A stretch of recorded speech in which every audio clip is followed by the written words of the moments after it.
자, 우리가 지난 주일 변화의 사람, 변화의 상징인 우리 야곱에 대해서 한번 살펴보았습니다. 우리 성도들은 매일매일 그리스도를 향하여 성화되어져 가는 이런 삶을 살아야 될 줄 믿습니다. 야곱이 이스라엘이 되었듯이 우리 땅에 소망을 둔 사람이 하늘에 소망을 둔 사람으로, 땅의 싸움을 싸우던 사람이 하늘의 싸움을 싸우는 사람으로, 하나님의 용사로 변화되어야 될 줄 믿습니다. 20장 가까이 이상 되는 이런 분량을 할애해서 이 야곱의 이야기를 다룬 이유가 바로 거기 있어요. 우리의 삶은 매일매일 삶이 한평생 예수를 영접한 이후의 모든 삶은 이 야곱의 삶, 바로 성화의 과정을 겪어야 되는 것을 보여주고 있습니다. 이삭에 대해서 직접적인 이삭의 삶을 다룬 것은 요 한 장, 26장 한 장밖에 없습니다. 자, 그럼에도 이 이삭의 삶은 우리에게 주는 교훈이 참 많습니다. 이삭의 삶을 우리가 오늘 살펴보면서 이 이삭은 예수 그리스도를 영접하고, 다시 말해 십자가를 통과하고, 그리고 나서 부활한 예수 그리스도를 예표하는 사람이 이 이삭입니다. 아브라함이 이삭을 모리아 산에서 번제로 드리고, 거기서 번제로 드린 후에 죽을 줄 알았지만 죽지 않고 다시 살아난, 하나님께서 스톱시켰죠. 다시 살아난 이 이삭의 삶은 죽음과 부활을 체험하는 예수 그리스도를 예표하고 있습니다.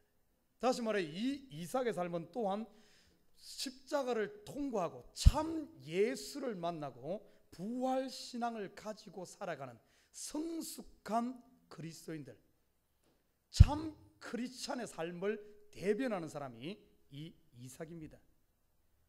그만큼 이 이삭의 삶은 짧게 다루지만은 우리가 반드시 쫓아가야 되는, 제가 봤을 때 지금 여기 앉아 있는 주일 예배를 지키는 우리 성도들 보면 다 예수를 만나고 성숙한 십자가를 지고 부활 신앙을 가지고 살아가는 사람인 줄 믿습니다.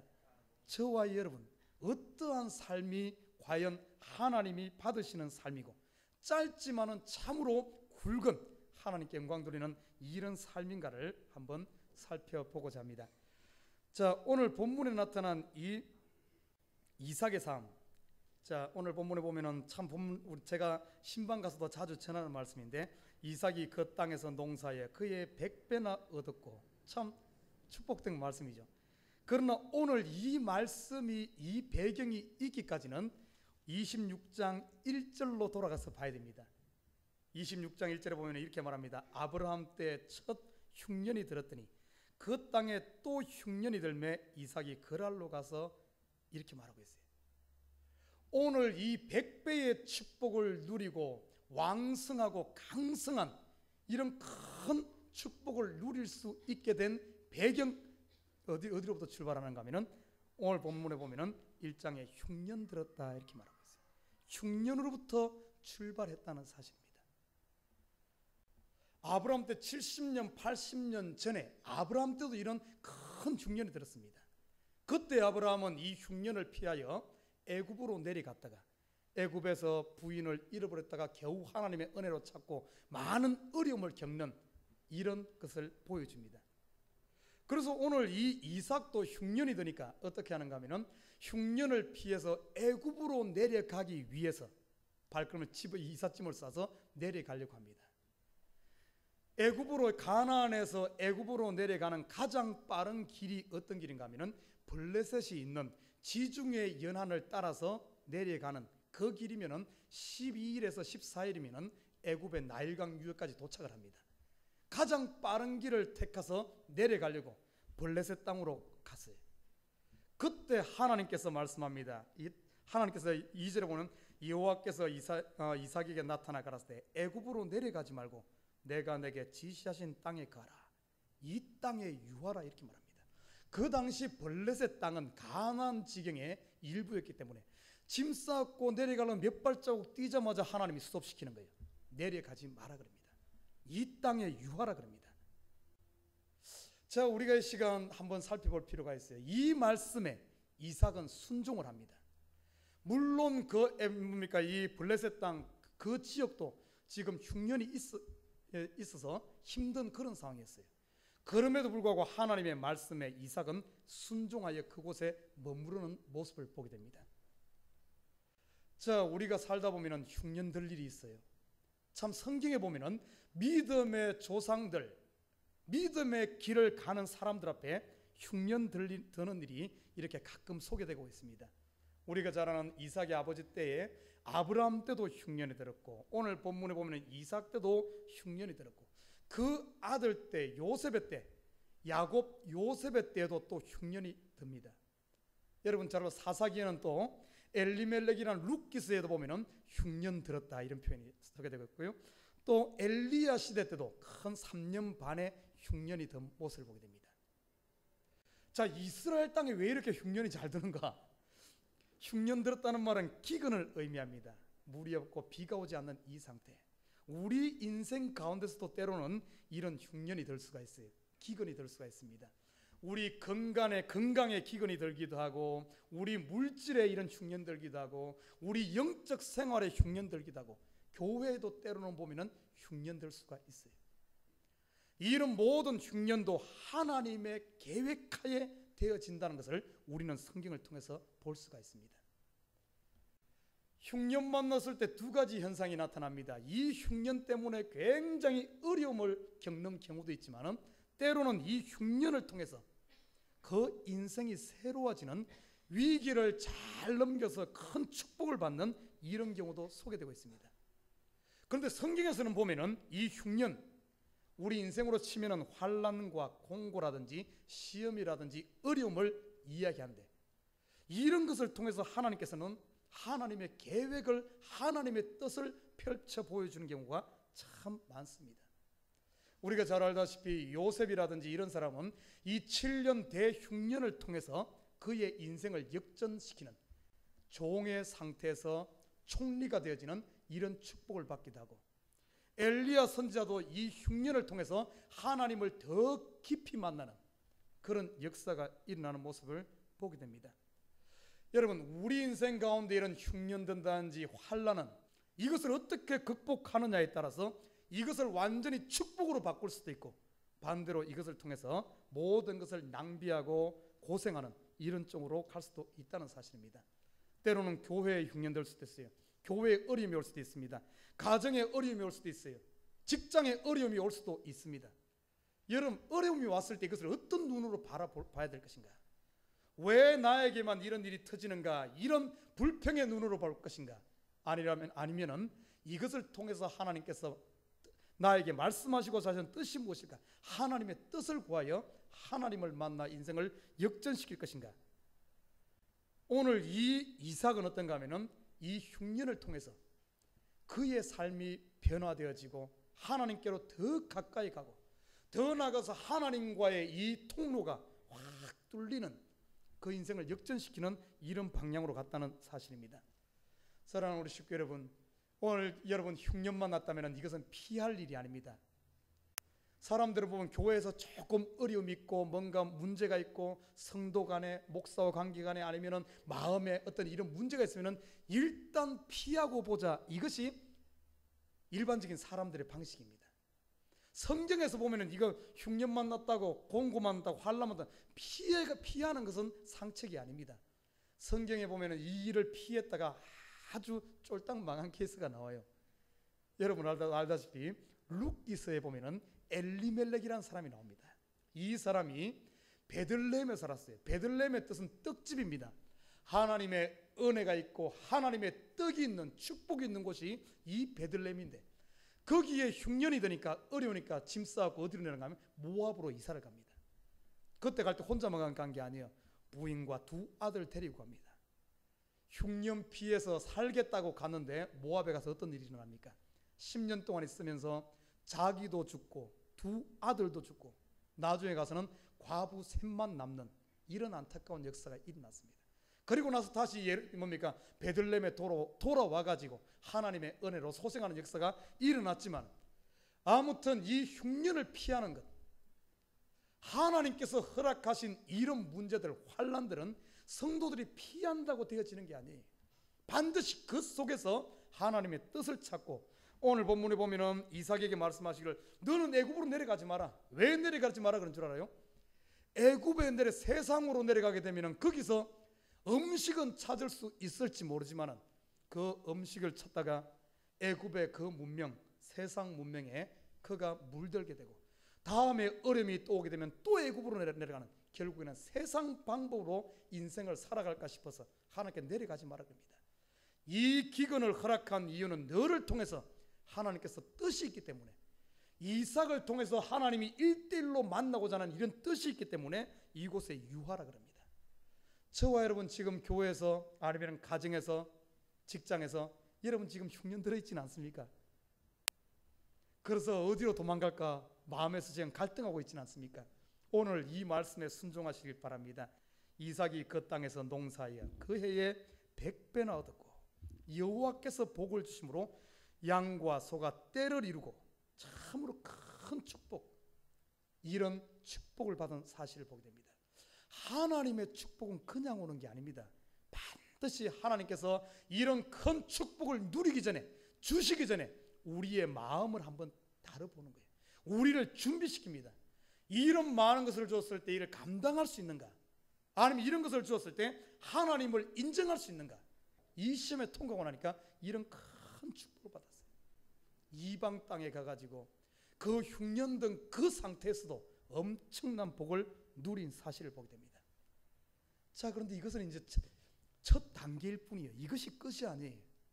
뭔가 잘 되어지고 뭔가 복을 받고 뭔가 강성해지고 노비도 많아지고 힘이 얻다 보니까 잘 풀리니까 어떤 역사가 일어나는가 하면은 거기에 있던 아비멜렉 왕부터 시기를 합니다. 그냥 놔두질 않아요. 네가 이방에서 와가지고 우리보다 더 강성해지니까 시기를 하면서 너를 떠나가라 그럽니다. 여러분, 농경사회에서 이 100배의 복을 얻기 위해 이 농사를 짓기 위해서는 얼마나 열심히 땅을 갈고 이 농경지를 갖고 놨겠습니까? 다 갖고 놓고 이제 뭔가 해보려고, 뭔가 한번 자리 잡으려고 하니까 축복받으니 가라는 거예요.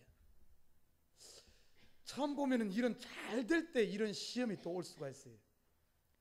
우리 성도들 항상 기억해야 됩니다. 여러분, 내가 지금 믿음이 왕성하게 자랄 때, 물질적으로 복을 받을 때, 내가 건강할 때, 이런 복이 임할 때 이 관리를 잘 못하면 안 됩니다.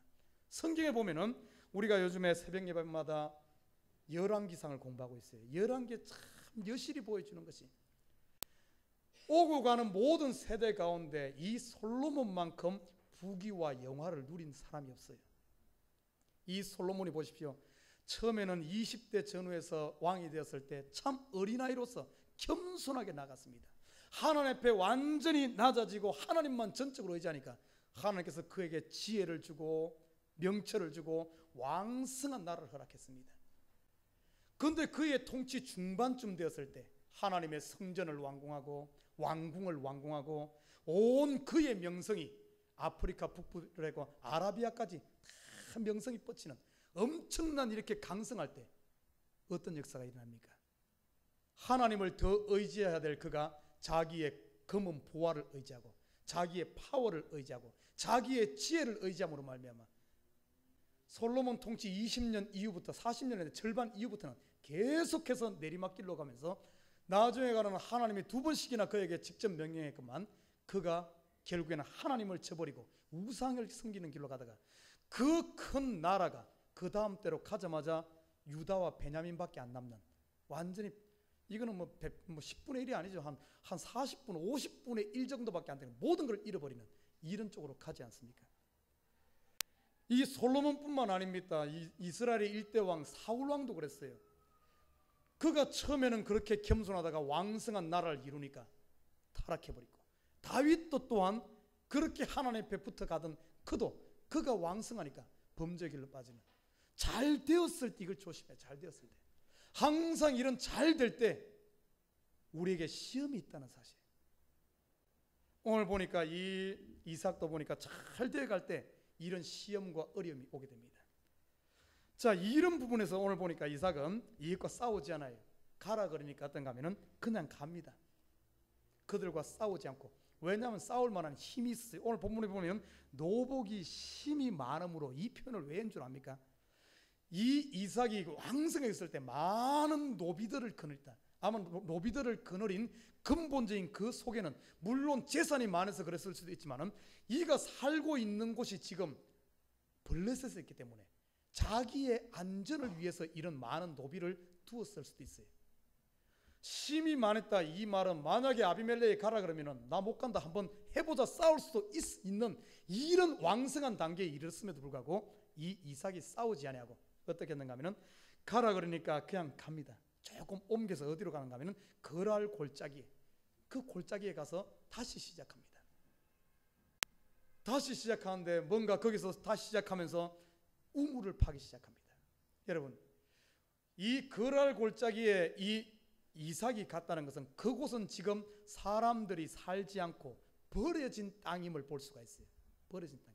왜? 우물이 없기 때문에. 이 광야와 같은 이스라엘이나 이런 데는 우물이 하나 있게 되면 우물을 중심으로 해서 우물에 물이 많이 나오는 데는 그 주위에 마을이 형성되고, 그러지 않으면 그 주위에 목초지가 형성되면서 이런 양을 치고 이런 곳이 형성됩니다.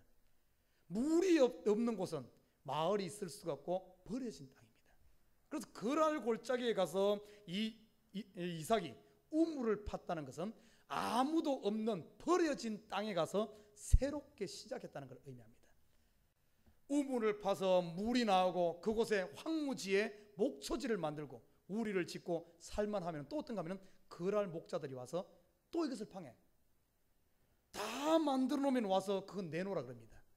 그러니까 또 이삭이 어떻게 하는 줄 알아요? 거기서 또 그거 버리고 또 가는 거예요. 또 버려진 땅으로 갑니다. 버려진 땅에 가서 또 우물을 파서 물을 냅니다. 우물을 찾습니다. 그러면 또 와서 그걸 내놓으라는 거예요. 오늘 보면 3번씩이나 그래요. 오늘 본문을 보니까 뭡니까? 그곳 이름이 3번씩이나 소개되고 있는데, 첫 번째 우물을 봤을 때 에색이라 하였으며, 이곳은 에색이란 말은 싸우다 이런 말이에요. 싸우러 오는데 이 참 그냥 버리고 갑니다. 그리고 또 팝니다. 신나라, 이곳은 대적한단 말이에요. 또 피하여 갑니다. 그래서 세 번째 판을 르호봇이라, 이것은 더 이상 그들이 싸우지 않고 번성한다, 이런 의미입니다. 자, 우리가 여기서 한번 살펴볼 필요가 있어요.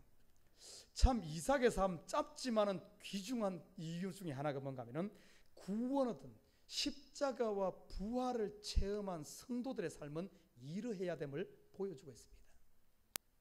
우물 파는 삶. 여러분, 우물은 생명입니다. 물이 없는 곳에 우물은 생명이에요. 우물을 판다는 것은 뭔가 하면은 우물이 있음으로 말미암아, 이 물이 있음으로 말미암아 그곳을 목초지와 사람 살 수 있는, 짐승이 살 수 있는 새로운 곳으로 만드는 걸 말하거든요. 우리 성도들도 우물 파는 성도들이 돼야 됩니다. 우물 파는 성도. 생명줄을 찾아내는 성도. 황무지와 같은 곳에 생명줄을 해서 그곳을 생산지로 만드는, 살 수 있는 곳으로 만드는, 초지로 만드는 이 우물 파는 성도. 여러분 한번 보십시다.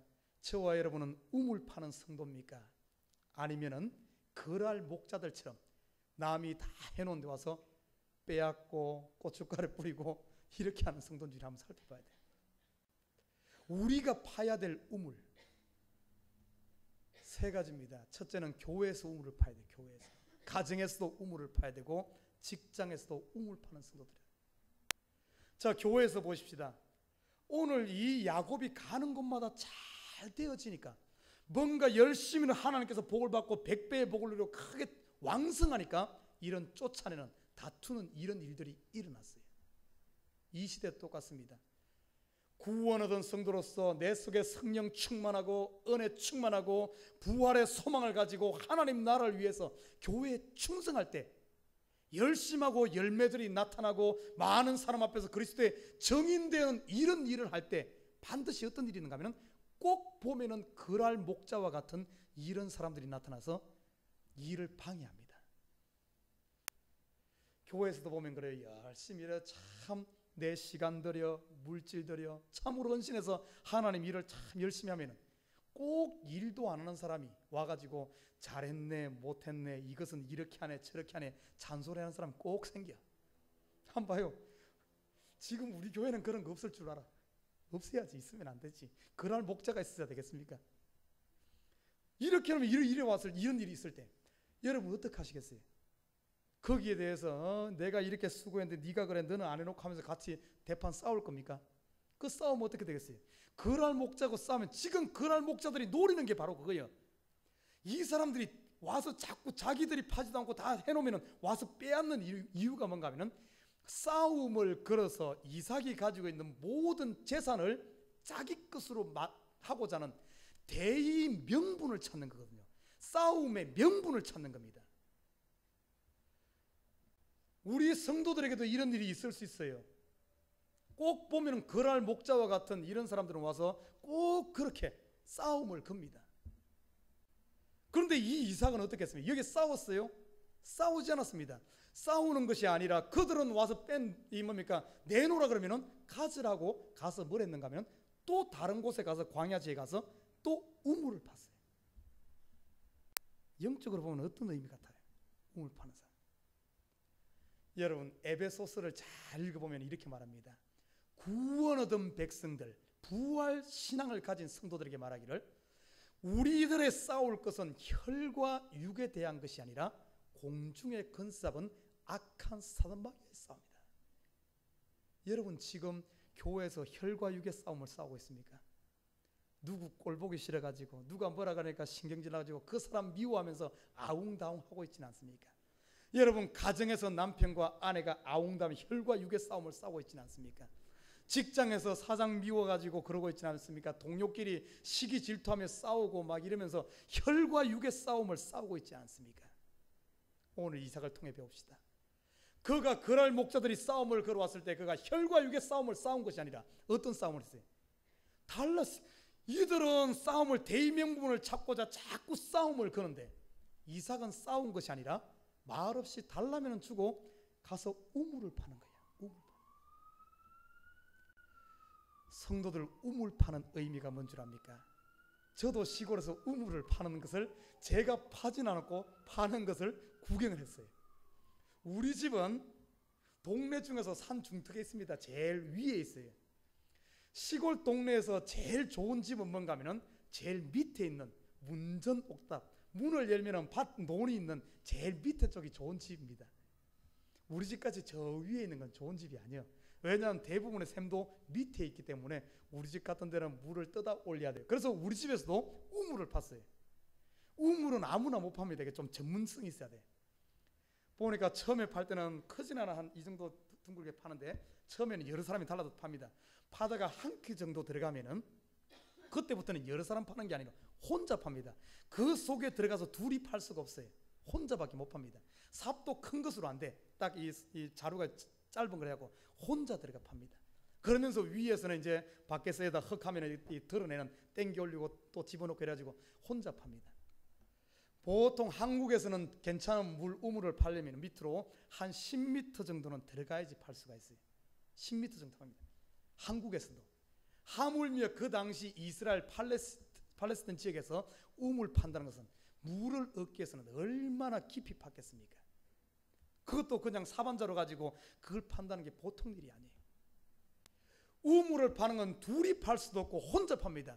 혼자 들어가서 그 깊은 곳에서 혼자 자기와의 싸움이에요. 파도 안 나오는 물이 잘 안 나올 때 얼마나 깊어서 그 파다가 돌이 나오고 했을 때 이것을 팔 것인가 말 것인가 얼마나 갈등하면서 혼자 그 속에서 보통 한국에서 팔 때 한 3, 4일을 혼자 삽 가지고 그렇게 팝니다. 위에서 땡기려는 사람은 2사람, 3사람 있고 혼자 그렇게 파는 거예요. 아마 팔레스타인 지역에는 일주일 파기도 하고 한 달 파기도 하고 그럴 거예요. 그 우물 속에서 혼자 싸움이에요. 혼자 싸움. 여러분 우물을 판다는 것은 이 속에 있는 물줄기를 뚫어서 이것을 밖으로 끄집어내는 게 우물입니다. 이 물은 물이 없는 그런 지역에서는 생명줄입니다.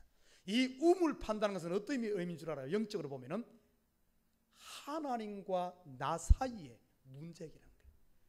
교회에서 이런 그랄 목자와 같은 이런 어려움이 있고 환란이 있고 뭔가 좀 해놓으면 시기가 나고 가정에서 분란 나고 육의 싸움을 걸어올 때 거기와 싸우는 것이 아니라 모든 문제를 우물을 파면서 하나님과 나 사이에 막힌 그것을 뚫는 이 작업이 바로 우물 파는 작업입니다. 사람들은 나를 죽이려고 하는데 나는 나의 싸움은 그들과 상대하는 것이 아니라 나는 하나님 앞에 가는 거예요.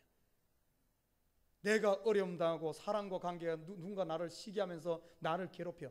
그러면 왜 저럴까? 이 사람하고 싸우는 것이 아니라 저 사람이 나를 괴롭히고 애매하게 이렇게 할 때 뭐 하는 줄 알아요? 이삭은 뭐 하는 줄 알아요?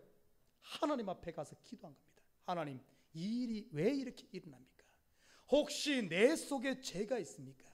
내가 좀 잘 됐다고 해서 내 속에 그만한 마음, 교만한 마음이 있습니까? 그렇지 않으면 왜 이런 일이 일어납니까? 하나님께서 나를 연단하고자 하는, 나를 다른 곳에 쓰시고자 훈련시키는 훈련입니까? 우물을 파듯이 그 깊숙이 내면에 들어가서 문을 닫고 하나님 앞에 자기 마음을 쏟아놓으면서, 자기 마음을 하나님 앞에 내어놓으면서 하나님과 막힌 닮을 생명줄을 어떻게 보면 문을 여는 이 작업이 바로 우물 파는 작업입니다. 이 거랄 목자들이 보니까 싸움이 되질 않아요. 처음에 가서 막 뭔가 대의 명분을, 싸움의 명분을 만들려고 했는데 야곱한테 뭐 이상한 데가 달라가면 그냥 쳐버리니까, 그리고 가서 또 혼자 가서 땅 파고 있는 거예요. 그리고 딱 봤겠죠. 어떻게 잘하나 보자. 안 해도 또 파고 있으면 또 물이 나와. 그래가지고 그곳을 또 목초지를 만드는 거예요. 또 그러면 가서 또 뺐어요. 해도 안 되니까 이제 나중에 가니까 이 거랄 목자들이 더 이상 하질 않는 거예요. 이게 바로 우물 파는 성도들의 삶입니다. 부활신앙을 가진 사람들, 십자가를 통과하고 부활신앙을 가지고 참된 예수를 믿는 사람들의 삶은 바로 이 이삭의 삶이 되어야 될 줄 믿습니다.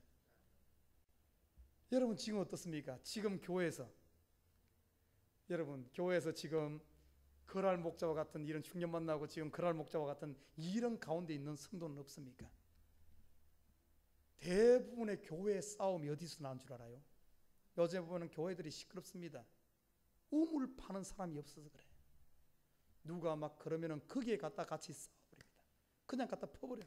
그러니까 서로 분쟁이 일어나고 싸움이 일어나면서 교회가 쑥대밭이 되고, 여러분 가정들 보십시오. 가정들이 왜 그렇게 됩니까? 우물 파는 사람이 없어서 그래. 남편이 뭐를 그런다 그러면 우물 파는 사람은 어쩐 줄 알아요? 아내가 바가지 막 그러면 거기 가서 싸우는 게 아니에요. 같이 싸우다 보니까 막 장모, 장인, 막 처갓집, 막 사촌까지 나와가지고 다 허물 다 뒤집어 놓고 이러다 보니까 나중에 싸매려고 하니까 그 싸매집니까? 안 되죠. 우물 파는 사람이라면 그러지 않아요. 여러분 결혼하다 보면 남편의 허물, 아내의 허물 많이 보이잖아요. 대부분 보면 꼭 거랄 목자 같은 사람들 많아. 허물 보이면 어떻습니까? 당신이 그러고 쓰겠냐고 그러면 그걸 고치려고 기어이 하다 보니까 남자들은 또 오기가 있거든요. 딴 사람이 그러면 고쳤는데 부인이 옳은 소리 하면 절대 안 고쳐. 알면서도 오기를 부려. 또 부인들도 그러잖아요. 자기 잘못 자기가 제일 잘 알아요. 왜 모르겠어요. 아는데도 꼭 제일 가까이 있는 사람이 그걸 지적하면 안 고쳐. 오기를 부리는 거예요. 오기 부리니까 그걸 기어이 또 뭔가 싱을 빼려고 막 하다 보니까 막 나중에 가서는 이게 그렇게 되는 거예요. 우물 파는 성도들은 그러잖아요. 어쩐 줄 알아요? 남편이 보니까 어떤 쪽이 좀 부족해, 좀 잘못됐어. 그러면 어떻게 돼? 그거 고치려고 하다 보면 안 돼. 그러다 보면 싸움 나. 제일 좋은 방법은 어떻게 하면 될 것 같아? 남편의 허물이 있으면 그 허물 부족한 부분에 딱 갖다 아내가 가서 딱 채워주면 되는 거예요. 채워주면 부족한 부분은 채워주라고 있는 겁니다. 여러분 재판관이 돼서 아내는 남편 고치고 남편은 아내 고치고 멋진 부부 만들라고 있는 거 아니에요. 성경의 원리가 뭔 줄 알아요? 돕는 배필이에요. 돕는 배필. 부족한 부분을 채워주라고 있는 것이지, 그 보일 때마다 우물 파는 사람이라면 어떻게 하는 줄 알아요? 그것을 갖다 채워주고 감싸주고, 그러면서 기도하면서 내가 감싸줄 때, 채워줄 때 깨닫습니다. 깨달아. 그러면서 고치는 거예요. 자식들 공부한다고 맨날 잔소리하고 그 싸울 것이 아니라, 우물 파는 부모는 어떻게 하는 줄 압니까? 그를 위해서 기도해주고 그를 감싸고 그의 어떤 하나님의 뜻을 보면서 그것을 채워주면서 가는 거예요. 교회에서도 똑같습니다. 교회에 허물이 보입니까? 교회에 약한 사람들이 보입니까? 우물 파는 사람이라면 그것을 가지고 그 아픔을, 그 슬픔을, 그 괴로움과 모든 허물들을 짊어지고 어디로 가는 줄 알아요? 하나님 앞에 갑니다. 하나님 앞에. 그럴 목자는 어쩝니까? 하나님 앞에 가는 것이 아니라 그것을 빼앗으려고 하고 그냥 그걸 육적으로 자꾸 부딪힙니다. 절대 풀리지 않습니다. 그래가지고 우물 파는 자만이, 오늘 이삭 보십시오. 우물을 열심히 팝니다. 가정의 우물을, 교회의 우물을, 직장의 우물을, 삶의 우물을, 뭔 일이 있을 때마다 거기에 부딪히지 않아요. 바로 부활신앙을 가진 성도들, 성숙한 신앙인들은 절대 교회에서 부딪히지 않습니다. 부딪히지 않아요. 뭔 문제만 있으면 그냥 품어 안고 하나님 앞에 가서 내 문제로 짊어지고 내가 주님 앞에 나간대. 하나님 앞에 그걸 뚫습니다. 비록 저 사람이 잘못했더라도 하나님 앞에 나가서 주여 저 영혼을 용서해 주시옵소서. 하나님 앞에 생명줄을, 우물을 파서 생명줄을 뚫어놓으니까 저 사람은 깨닫지 못해서 저 사람의 문제가 풀립니다. 하나님 앞에 해결하거든요. 내 문제도 그러고. 여러분의 삶이 어떻습니까? 오늘 이삭의 삶은 부활신앙을 가진 성숙한 성도의 삶을 보여주고 있어요. 믿음이 장성하면 장성할수록 이삭은 조용한 사람 같아. 소리를 내지 않아. 그러면서 문제를 다 해결합니다. 조용하면서 큰 일들을 이루네. 이게 바로 우물 파는 성도들입니다. 이 시대의 교회들이 우물 파는 성도가 있어야 돼. 이 시대에 정말 가정에 우물 파는 사람 한 사람만 있으면 가정이 삽니다. 직장이 삽니다. 이 사회가 변화됩니다. 한번 돌아봐요. 얼마나 황량합니까? 사람 사이가 그러고 가정들도 그러고 교회들도 보면은 얼마나 지금 어떤 광야와 같습니까? 거기서 피해서 도망갈 것이 아니라 이 이삭과 같이 우물 파는 사람이 있다면은 그랄 골짜기라 할지라도 아무도 없는 사람이 살지 않는 그곳에도 목초지를 만들고 그곳에 오아시스를 발견해서 생명들을 끌어들이는 이 역사가 있는 줄 믿습니다. 우리 교회에 우물 파는 사람. 자, 열심히 우물 파니까 어떤 역사가 일어나는가 보십시오. 그럴 목자들이 싸움을 걸어도 싸움이 되지 않아. 가정에서 남편과 아내가 싸우려고도 싸움이 되지 않아. 한 사람은 우물 파고 있는데 싸움이 되겠어요? 교회에서 그럴 목자와 같은 사람들이 와서 아무리 해도 싸움이 되지 않아. 우물 파는데 되겠어요? 자, 우리말에 그런 말이 있습니다. 두 마리 토끼 잡았다면 한 마리도 못 잡는다, 이런 말이 있어요. 그러나 오늘 본문의 이삭은 부활신앙을 가진 이 이삭, 참된 신앙을 가진 이 이삭은 세 마리 토끼를 동시에 잡습니다. 세 마리 토끼. 우리 믿는 사람들은 이 세 마리 토끼를 잡을 수 있어야 돼. 자, 오늘 본문에 보면 이삭이 하나님의 방식을 쫓아서 우물을 열심히 팠어요. 우물 파는데 얼마나 갈등이 됐겠습니까? 그런 가운데서 이가 포기하지 않을 수 있었던 것은 이 속에, 이 이삭 속에 뭐가 있었는가 하면은 그가 체험신앙을 가지고 있어요. 체험신앙. 모리아 산에서 아버지가 자기를 잡아 죽이려고 할 때 거기서 순종하면서 죽을 줄 알았는데 칼을 들어 아버지가 자기를 가르려고 했을 때도 눈 감고 그대로 아버지 앞에 순종했더니만 죽을 줄 알았는데 죽지 않고 거기서 살아난, 하나님은 신실하시고, 오늘 아까 찬양했죠. 하나님은 신실하시고 하나님은 나를 버리는 것이 아니라 나를 책임지시고 신실하신 그 하나님을 우물을 파면서 깊숙이 들어가서도 우물을 파면서 그걸 부여잡았다는 사실입니다. 아무리 천만인이 나를 둘러진치고 나를 핍박하고 나를 넘어뜨리려고 할지라도 신실하신 하나님이 내 편이다 하는 것을 꽉 부여잡고 있었던 겁니다. 하나님의 신실하심과 그리고 순종하는 마음으로 그곳을 떠나지 않고 그곳 우물 파면서 그 일을 감당하고 있으니까 어떤 역사가 일어났습니까? 첫 번째, 오늘 결과적으로 보니까 하나님께서 24절에 하나님이 이삭에게 나타나서 약속을 합니다. 오늘 24절이 이렇게 말합니다. 그 밤에 여호와께서 그에게 나타나 가라사대 나는 내 아비 아브라함의 하나님이 두려워 말라. 내 종 아브라함을 위하여 내가 너와 함께 있어 내게 복을 주어 내 자손으로 번성케 하리라 하신지라. 여러분, 자기 대만 복을 준 게 아니라 네 자손으로 번성케 하리라, 큰 축복을 약속해요. 이 이야기 보시죠. 이 다윗을 보면 참 재밌어요. 다윗 생전에 하나님께서 다윗에게 나단 선지자를 통해서 그에게 약속을 했습니다. 내가 너에게 복을 주겠다. 너뿐만 아니라 자손 대대의 복을 주겠다. 이 약속하고 나니까 다윗 왕이 황송해가지고 하나님 앞에 황송해서 설 수가 없었어요. 내가 누구간데, 내가 무엇이간데, 이런 엄청난 축복, 자손 대대의 축복을 나에게 약속합니까? 하며 황송해가지고 그 앞에서 얼굴을 들지 못하는 이런 역사가 일어났습니다.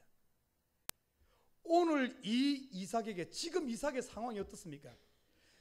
뭡니까? 흉년을 피해가지고 이 거랄 땅에 와서, 이 남의 땅에 와가지고 이렇게 살아가는 지금 상태가, 지금 오늘 내일을 기약할 수 없는 이런 상태에 있는 이에게 하나님께서 직접 나타나서 내가 너에게 복을 주겠다, 두려워하지 말라, 그에게 약속하며 내가 너의 하나님 됨을 확신시켜주는 이 축복, 다시 말해 하나님의 음성을 듣는, 하나님의 뜻을 발견하는 이 축복을 받았습니다.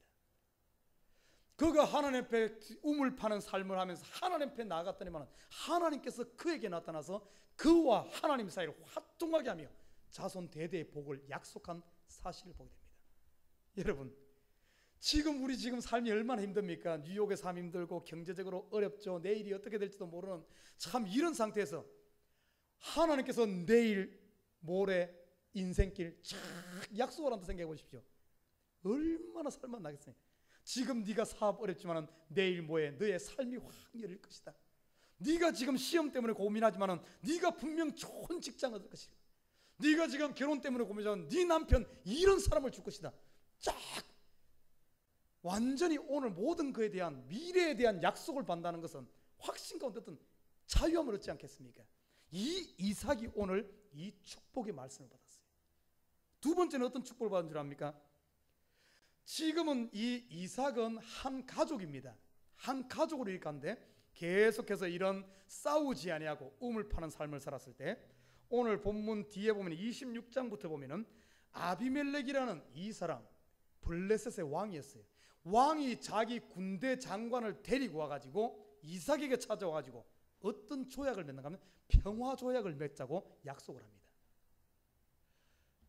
지금 계속해서 이삭은 싸움을 통해서 싸우지 않고 영적 싸움을 싸우면서 이렇게 하고 있는, 지금 전쟁 가운데 있는 이런 상황 가운데서 자기가 찾아간 것도 아니고 저쪽 왕이 찾아와서 평화 조약을 맺자. 내가 너를 침범하지 않을 테니까 너도 나 침범하지 마라. 우리 서로 축복하면서 화목하게 살자. 왕이 찾아와서 평화 조약을 맺는, 다시 말해 이 말은 그뿐만 아닙니다. 이 아비멜렉이 와가지고 고백하는 말이, 그들이 가로되 여호와께서 너와 함께 계심을 우리가 분명히 보았다. 이방 왕이 하나님의 이름을 드높이면서 하나님이 너와 함께하는 것을 보았다. 하나님을 증거하면서 그 앞에서 평화 조약을 맺는, 전쟁 가운데 있는, 환난 가운데 있는 이 사람에게 평화 조약은 그 무엇보다도 먼저 하나님께서 약속했고 이 왕이 와가지고 약속하는 이 안전한 이 축복을 누린 사실을 보게 됩니다. 그뿐만이 아닙니다. 세 번째 축복은 32절에 보면은 그날에 이삭의 종들이 자기들의 판 우물에 대하여 이삭에게 와서 고하여 가로되 우리가 물을 얻었나이다. 생명줄을 또 발견하는, 물이 나오는, 우물을 파서 성공하는, 다시 말해 지금 평화조약을 맺었죠. 하나님께서 약속했죠. 그리고 나섰던가 하면 여기에 물이 나오는, 자기의 땅이 형성되어지는, 마을이 형성되어지고 목초지가 형성되는 이 모든 축복, 이 영적으로 보면 어떤가 하면 하나님과의 영적인 축복을 받고 평화조약을 통해서 마음의 축복을 받고 물이 나옴으로 말미암아 육적인 축복을 받는 삼박자의 축복을 다 누린 사람이 바로 이삭입니다.